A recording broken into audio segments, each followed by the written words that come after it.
Support comes from the Missouri Forest Products Association, committed to conservation and careful management of the state's forests to make them more resilient and better habitats for wildlife. ChooseWood.com. St. Louis Public Radio's The Gateway gives you the day's news first thing every weekday morning. From the ever-evolving relationship between St. Louis City and County to developments in the Missouri and Illinois state capitals and reports from our correspondents in Rolla and the Metro East. We put it all in a roughly 10-minute package with clarity and context. Download The Gateway wherever you get podcasts. In 1986, the Weatherbird artist at the time, Al Schweitzer, said, I'm thinking about leaving and retiring. Would you be interested in this job? And I said, sure, let me think about it, yes. And so I drew about 10 Weatherbirds, and we looked at them, and I would practice. And then when he was ready to leave, they took my Weatherbirds in with Al's Weatherbirds, the editor, Bill Wu, and he couldn't tell the difference. Senior editors at the time suggested that to me, and I at first objected because it was a great cartoon prop and it had been there for 80 years. And then, the great Ring Lardner line, "Shut up," they explained. And so I just took it out and it's been out ever since. Occasionally if it's a Winston Churchill bird or one time a Fidel Castro bird, I'll put the cigar back in. But he's been quick cold turkey, and actually I've been pretty happy about it. I'm Sarah Fensky. This is St. Louis on the Air.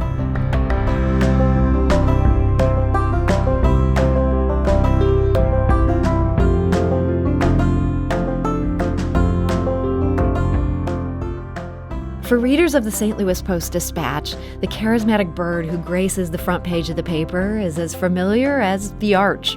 The cartoon Weatherbird might be commenting on the news or the weather. Either way, his presence continues a 120-year-old tradition. He's the oldest continuously running daily cartoon in American journalism. For the last 35 years, he's been drawn by Dan Martin, and joining us today to talk about his work and his feathered muse is Dan Martin. Dan, welcome. Thank you, Sarah. So, Dan, so many of us have smiled at the Weatherbird without ever thinking about his origin story. What led to the Post-Dispatch first launching the Weatherbird in February of 1901? It's sort of a freakish story. The originator was a guy named Harry B. Martin, a staff artist, and he was traveling back from an assignment out west back to St. Louis in February, and he was looking at a magazine that saw a picture of shivering baby little blackbirds on a telephone wire. So when he got back to St. Louis, he proposed the editor he draw up about 10 of these different things to run with the weather forecast. And so he drew up those, and the next time he repeated one, all the readers of the Post wrote in and said, no, we want a brand new Weatherbird every day. And that's when the madness started. So this was a reader favorite right from the get-go. It was. It became very popular. Harry and the paper put out a lot of little stickers that kids would come down to the lobby of the paper and pick up as something to collect, like we used to collect STP stickers or something like that. And then Harry put out books, and the paper used it as a selling point. A lot of marketing and merchandise was around it, even back, around the World's Fair. What do you think made this little cartoon such a sensation with readers? I don't know, but if you or any of your listeners know, please contact me. Hey, our phone lines are open. Do you know yes. what made the Weatherbird a sensation? First prize is but I liken it to just another bit of quirkiness. Sort of like, the Chicago Tribune has always had an American flag at the top of their paper. And of course, the New York Times famously always had all the news that's fit to print. Mm-hmm. And so this is sort of our version of that. And certainly a more charismatic version. I'd rather have a handsome little bird than a flag. More accessible, I think, not as cold, yeah. The bird is cheeky. I think people like him that way, too, because he's kind of a little smart aleck. So looking back at the images of him back from 1901, he looked cheeky even then. But you described him as a blackbird. He used to be very dark. That changed. Do you know what led to him? Is he more pinkish today? Well, gradually over the years, he started being less bird-like and started, being more and more anthropomorphic. And actually, it was in Carlisle Martin's tenure from about 1910 to 1932 that he lost his feathers and sort of grew hands, and so probably out of necessity, because the artist in the beginning really couldn't figure out what to do with his hands if he had to hold something because he was just a bird. So it kind of morphed into more of a human-like bird, sort of like Fred Bird. And so of his morphing, it sounds like he started strictly to be involved with the weather. When did that change? Well, probably actually during Harry's tenure. Toward the end of Harry's tenure, he started commenting on different things. Certainly by the World's Fair, he was being more political. So it kind of all morphed. Initially the weather, and occasionally he'll comment on the weather, but really for quite a while he's been a commentator on things in St. Louis. So, yeah, he's there every day commenting on the news, and that, I'm sure, makes your job a little harder than if he was only interested in the weather. You have to know the news in the next day's edition in order to draw him. So how does that work for you? What does your workday look like? Well, about 5 or 5:30, Brent Fisher, the news editor downtown. Well, actually, none of us are downtown, but you were downtown up till a year ago. But yeah, and he'll send me a budget of what will probably be on page 1, and then I'll pick one of those stories and say I'll draw about this, and then give him the slug, and then that way he can at least get it into the system, and I'll draw it later that night and send it in. But yeah, it always references something on page 1. So if you look at the Weatherbird, your task is to find the story it goes with and the bird line that goes above the Weatherbird. So it's entirely predicated upon the news of the day. So are you ever overtaken by current events, like something big happens at 8 p.m. and you have to draw a new bird? Sure. I've done that on days off and vacations, and there's a great story that one of my predecessors, Amity Wolschlager, told me that in the 50s, late 40s, early 50s, when the paper had about 5 editions a day, that for whatever reason, that bird, the story that the bird was referring to, would come off that page. Amity ended up having to draw 5 Weatherbirds in one day. So I've certainly taken birds off and put new birds in at the last minute, depending on the news. And is this a decision that you have the power to make, or are editors huddling saying, hey, this bird is no longer appropriate, something terrible happened, we need a more somber bird? Generally, in the beginning, editors were doing that for me. And now I've been at it so long, I know what to do and what not to do. People defer to your judgment. I'm an old geezer at the paper, so they do, yes. Old geezer, isn't there you're a senior eminence, right?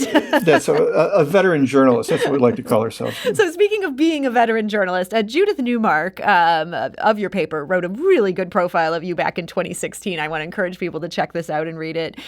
She wrote this, quote, over the years, the Weatherbird has donned everything from judges' robes to spacesuits, from golfing attire to the veiled prophet's headgear. One remarkable day in 1989, the bird showed up in a cocktail dress and jewels. Zsa Zsa Gabor had been arrested. Of all the thousands and thousands of birds out there, Dan Martin, what have been some of your favorites? It's kind of like, the best bird I'm going to draw is the one I'm going to draw tonight for tomorrow's paper. And then kind of choosing between one bird and another, it would be like choosing a favorite child. But I did have a recent, not real recent, but when Ruth Bader Ginsburg was sworn in, a friend of hers, her in St. Louis, a lawyer, a very prominent lawyer, William Stix, was a fan of the Weatherbird and knew Justice Ginsburg. So he asked for the original on that, and I sent it to him, and he sent it to Washington, and then Justice Ginsburg wrote me a really nice thank you note, and that's a prized possession. So for right now, I'm going to say the Weatherbird I drew it was a female Weatherbird holding a gavel in justice robes, and the bird line was Ruth or Justice instead of Truth or Justice. So for right now, at this moment, I'll say that's my favorite Weatherbird. That is a good Weatherbird indeed. It's going to be hard to top that. But we do want to open up our phone lines. First of all, we did pose that question earlier. What has made the Weatherbird such a hit? If you have thoughts on that, feel free to give us a call. We're at 314-382-8255. That's 382-TALK. You can also send us a tweet at STL on air or email us at talk@stlpublicradio.org. And in addition to your thoughts on why this Weatherbird is such a fan favorite, we're curious to hear if there's a favorite Weatherbird that stands out for you. Now, Dan, we put this on our St. Louis on the Air Facebook page earlier today. We, sometimes talk about what we're going to talk about on the air before we talk about it on the air. We do it there. And Lindsay wrote in to say this. She wrote, "I love Weatherbird. Newspaper comics are like viewmasters, providing a quick glimpse into culture and society at that specific moment in time. My favorite Weatherbirds are the Election Day Weatherbirds, and Dan Martin is my favorite Weatherbird artist because I love the big playful beak and a slightly more wholesome approach. No cigar, while still feeling a bit ornery." Dan, are you the person who got rid of the cigar? I am. Senior editors at the time suggested that to me, and I at first objected because it was a great cartoon prop and it had been there for 80 years.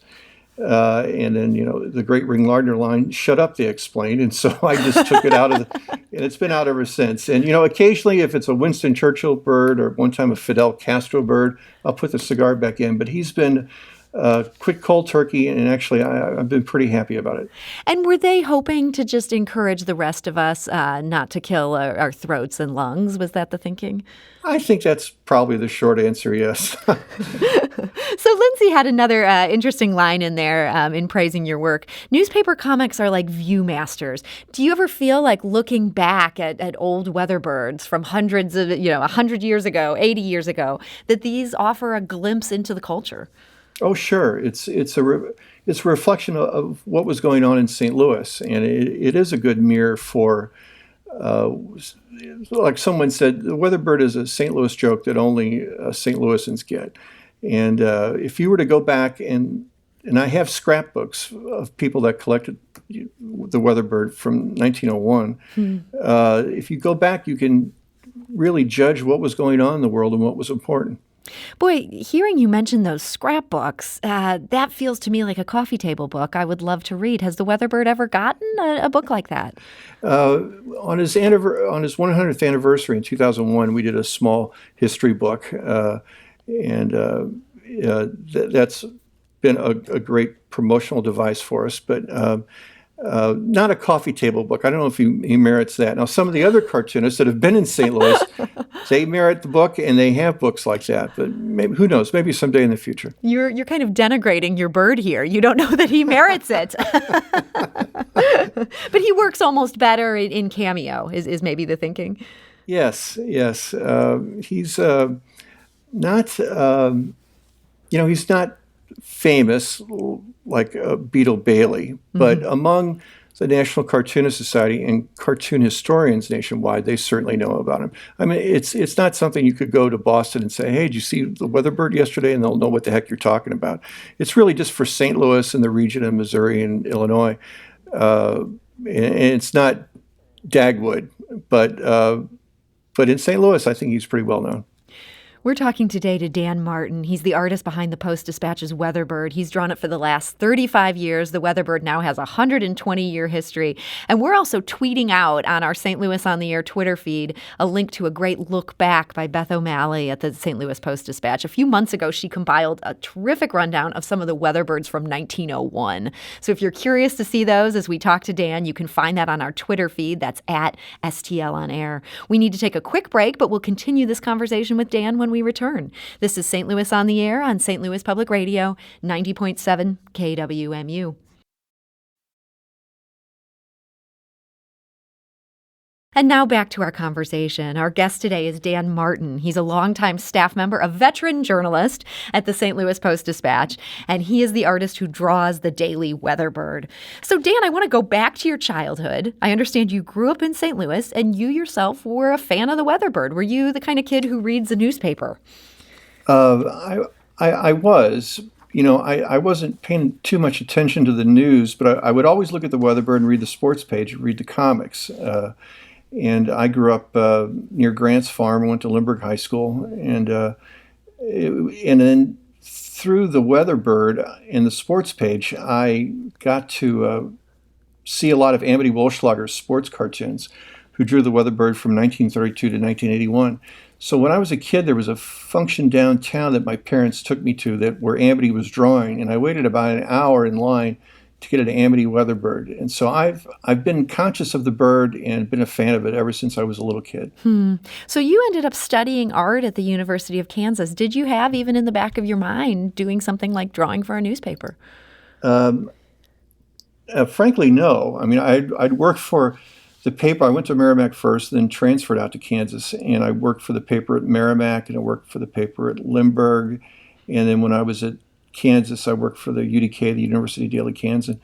But I really thought I would be an illustrator or something in advertising or commercial art. But there was a class in deep into the journalism school sequence on advertising, and I thought I should take that.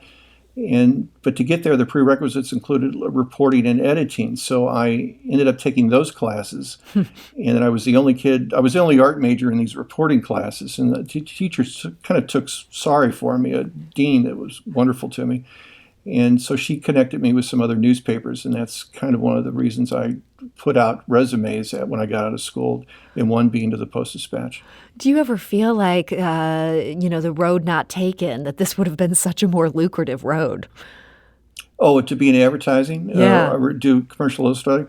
Yes, of course. Friends of mine that do chose that path, that are good friends of mine, they've done extremely well. But, it's sort of like people that work for agencies. It's subject to the whims and ups and downs of clients. And the only thing I have to deal with is just an angry editor. It puts your problems in perspective. Right. And so the editors I have now are terrific. And 40 years ago at the paper, there was a lot of drama, and we're all sitting shoulder to shoulder. There was more hollering going on. So actually, it's better for me right now than it was 40 years ago. So when you first got hired on, I imagine they didn't hire you to just take over the Weatherbird. What was your job at that point? I was hired as a staff artist straight out of KU, and so you were expected to do a whole bunch of things. You're expected to illustrate seriously. You're expected to cartoon, to retouch photos, to draw maps and charts, make coffee, all kinds of different things. And then in 1986, the Weatherbird artist at the time, Al Schweitzer, who's still with us today at 99, said, I'm thinking about leaving and retiring. Would you be interested in this job? So I drew up, and I said, sure, let me think about it, yes. And so I drew up about 10 Weatherbirds, and we looked at them, and I would practice. And then when he was ready to leave, they took my Weatherbirds in with Al's Weatherbirds to the editor, Bill Wu, and he couldn't tell the difference. But Al and I could tell the difference. And it took me about 10 years to get in sort of a groove of how to draw it. 10 years. Did you feel frustration during that 10 years? Like, I'm not doing this the way I fully want to do it? Yes, definitely. I was in a unique, fortunate position in that Al was a friend and a mentor right ahead of me. And then the guy who drew it before him, Amity Wolschlager, drew it from 81 to 32, and he was a friend and a mentor.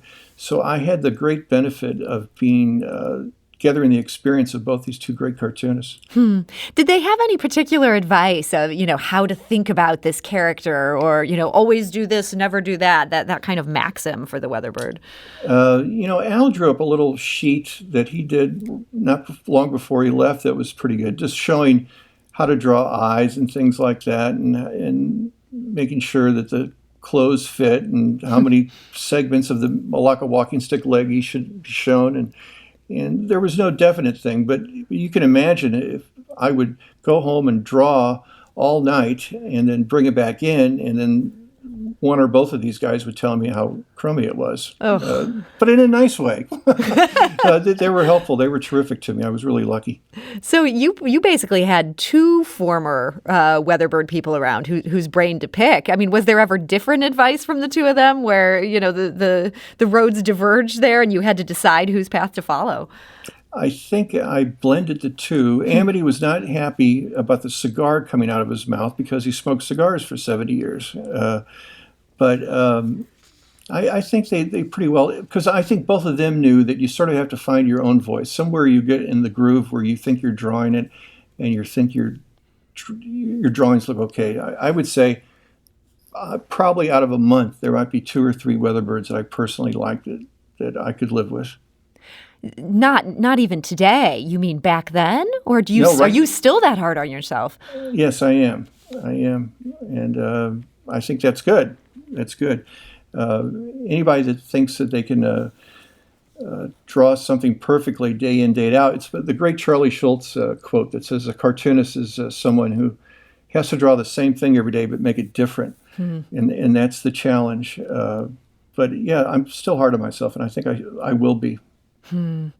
So, yeah, in some ways it sounds like such a fun job. In other ways, it sounds like a really challenging job. Is drawing the Weatherbird a full-time job? I wish, but it's not, because the Weatherbird takes about an hour, 45 minutes to an hour every evening. And so right now, I'm editing the letters section on the editorial page. And before we rearranged some stuff a year ago, I was designing pages, and I still do feature illustrations for Go and the St. Louis Life Sunday section. So most of the time I'm editing. I'm using the skills I learned at KU journalism school, weirdly enough. And is this your first chance to really edit copy since those days all the way back in J school? To edit copy, yes, but I've written stories over the years, and I've written travel stories and feature stories and things like that occasionally. And then on Saturday, I draw a cartoon called Postcard from Mound City, and of course I write all that stuff. But right now, I'm harking back. I'm trying to remember what I didn't learn or learned from 40 years ago in Lawrence, Kansas. I bet in some ways that's a good kind of challenge, just to learn, to master a completely new skill. It is. It's a really nice sort of left brain, right brain thing that I'll edit all this copy and talk to readers that wrote the letters, and then I'll go downstairs and open an ink bottle and start drawing. So it's nice. It's a nice change of pace. We're talking today to Dan Martin. He's the artist behind the Weatherbird. Dan actually did a great interview on video with HEC Media. You can find that at hecmedia.org. It's called The History of St. Louis Cartoons and Newspaper Comics with Dan Martin. So much good history that we probably won't get to today, but all the different artists who drew the Weatherbird. Dan, I'm more interested in the present right now. You've mentioned that for the first time in the bird's history, there doesn't seem to be an obvious successor. Why is that? Not right now. Well, I think it's largely because of my geezer generation. If you were hired at the paper, you were hired for your design or your drawing skills. And now the industry has changed, and so designers and artists and production people are hired more for their journalism skills. So there's no obvious successor, whereas opposed to, say, 60 years ago, if the Weatherbird artists left the paper, there would be 10 artists clawing over each other to try to get that job.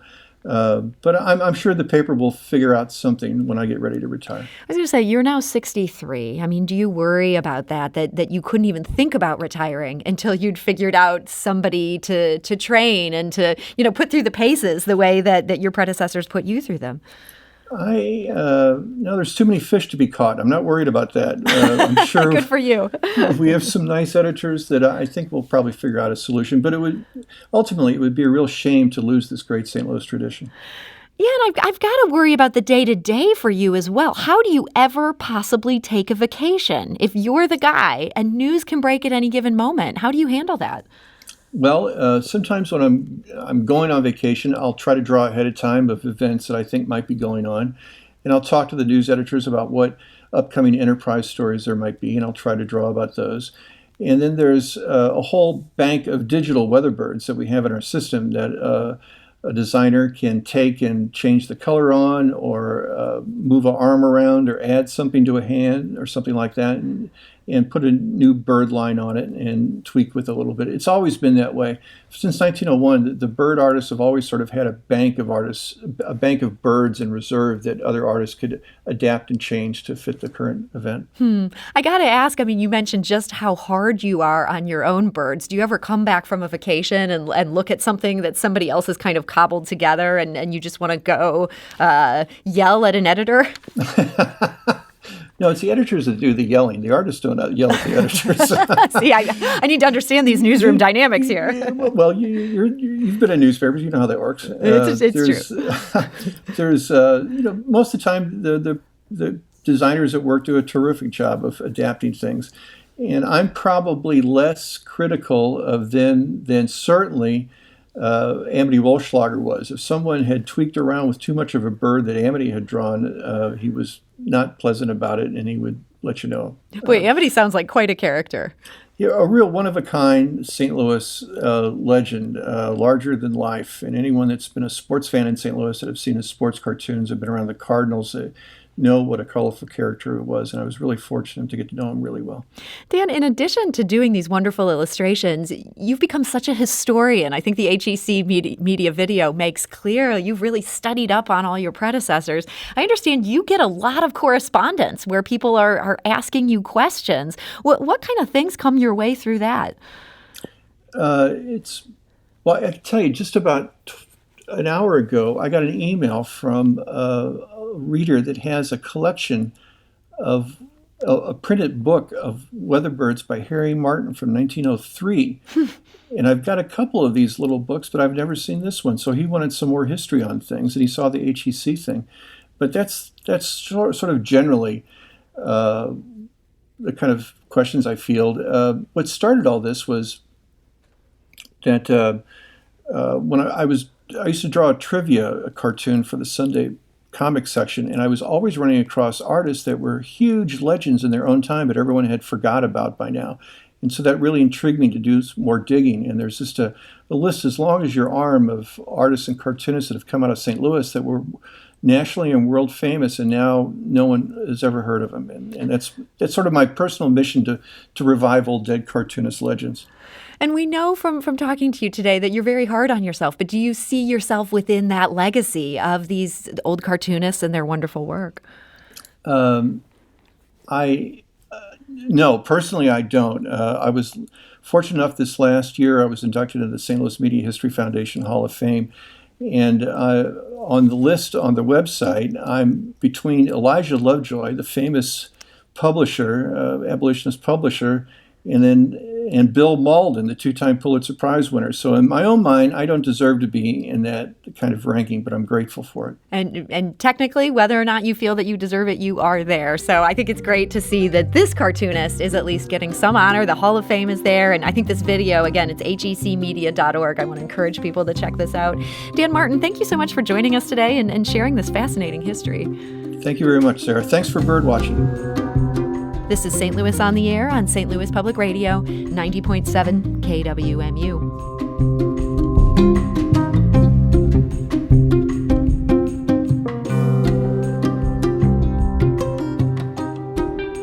Do you find yourself regularly listening to episodes of St. Louis on the Air?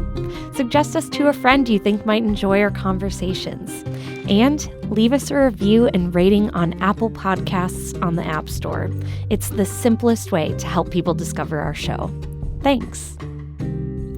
St. Louis Public Radio is a member-supported service of the University of Missouri, St. Louis.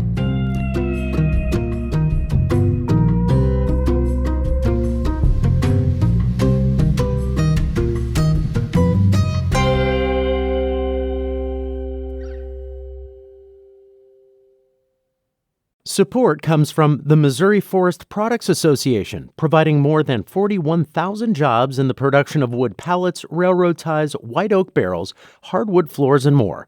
Details at choosewood.com.